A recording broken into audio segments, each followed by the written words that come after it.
Hey, guess what? We have a new update for the Oculus Quest. Meta Quest 2. We might have to call it like that since today. I know, but it's gonna start to roll out from today, and that's v38. So as always, without wasting any time, let's go through this update step by step, and let's discover it together. Let's get into it. So first thing I always say, so we are clear, this update is gonna start to roll out from today, so if you didn't get it right away, don't worry, it's gonna arrive, sometimes takes 2 hours, sometimes takes some days, sometimes takes some weeks. It really depends on the luck, unfortunately, but yeah, don't sweat, it's gonna arrive, v38. So the first one is an update to the app library. This is very nice because now when you're in a party, any own apps that support and enhance multiplayer features will be highlighted, so before all the other apps. So if you get the apps that all people in the party are owning first, well, it's great to know which one you can jump in, so you don't have to ask, hey, do you own this, do you own this? No. It's going to be super direct. And this brings us to the second point that is recently met. And this one is very nice because it's something that we have in many different games and we're pretty used to it nowadays, because you can now view join friends that you recently met and played with by pressing the Oculus Home button when in game. Why is it an Oculus button, not a Meta button, by the way? Oculus, get it straight. And you can also see people you recently played with. So if you played with somebody and it's like, hey, that guy was fun, now you can actually add it as a friend and start joining more times, like it happens in Halo before, in Call of Duty and stuff. Pretty much it's the same method, but is integrated in Oculus right now. And that's good. And this is gonna appear in the People tab and also on the application on your phone. Easy. Now we have two things that with this update moved from experimental to actually main features, so congrats. And these are Mr. Couch and Desk and Keyboard and Bluetooth. Now this is a feature that lets you add couch or the desk to your environment, your real couch and your real desk, by the way. You can map them and so it's gonna be in your Oculus Home environment. And you know when you're gonna get close to it, where you are in the room. And of course, if you wanna grab something like a cup of tea or whatever you're drinking, well, it's gonna be there. Cup of tea is very British, by the way. Also, the second part is that keyboard and Bluetooth settings are now main settings as well. So you can connect your keyboard and use it without any problem, without going in experimental features. Not big changes, but it's good. They grew up. Now, the next point is tracking updates, because they update the tracking a bit. I think that it got much worse with the updates time after time. And now they're trying to fix it again, because many people were getting tracking lost and something, and well, now they seem like they're working on it. Some people are gonna have to recreate their Guardian system. It happens very often to remake the Guardian system, so I don't think it's gonna be a big deal, but yeah, they updated that to make it a bit better. Hopefully it's actually better this time, or back to the beginning.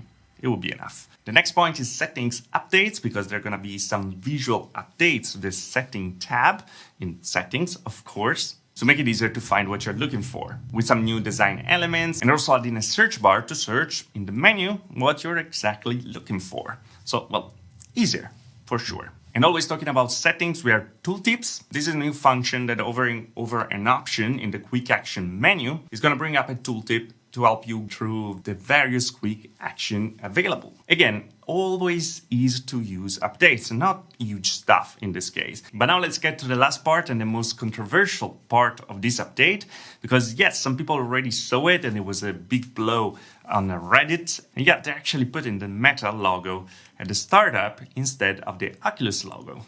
That is gonna be gone forever pretty soon.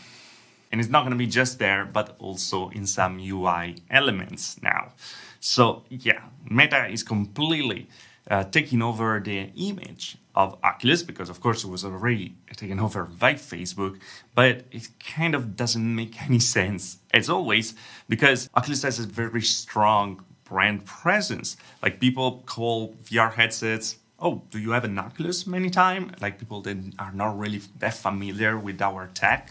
And that's great, it's fine. It's like people calling the iPod every freaking MP3 player back then. So it was kind of the same thing. It was like very hopeful anyway, that this was progressing in the right way, becoming a big thing. And then, they decided to just destroy it, because why not, right?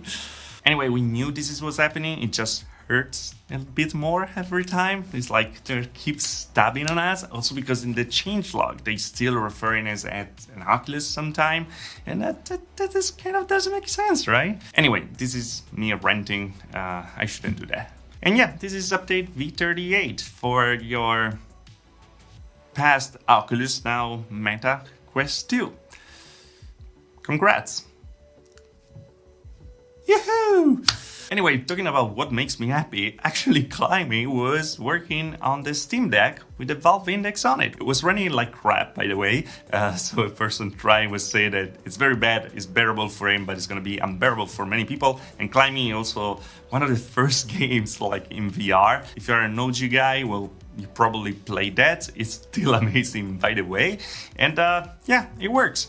It works also in Linux, by the way. So when we're gonna be able to install Windows, that by the way, actually the drivers for the GPU arrives, it's gonna be probably easier a bit. But again, the thing is not made for VR. Also, Gabe said that they're working on something for VR in the future, but right now the technology is not there for them to have this standalone deck card Valve headset. Also, a little news that I want to add. They're doing demos for the Magic Leap 2. It is an AR headset, by the way. It's great. I follow the stuff. If you want a video on it, we can talk about it. But yeah, it's super interesting.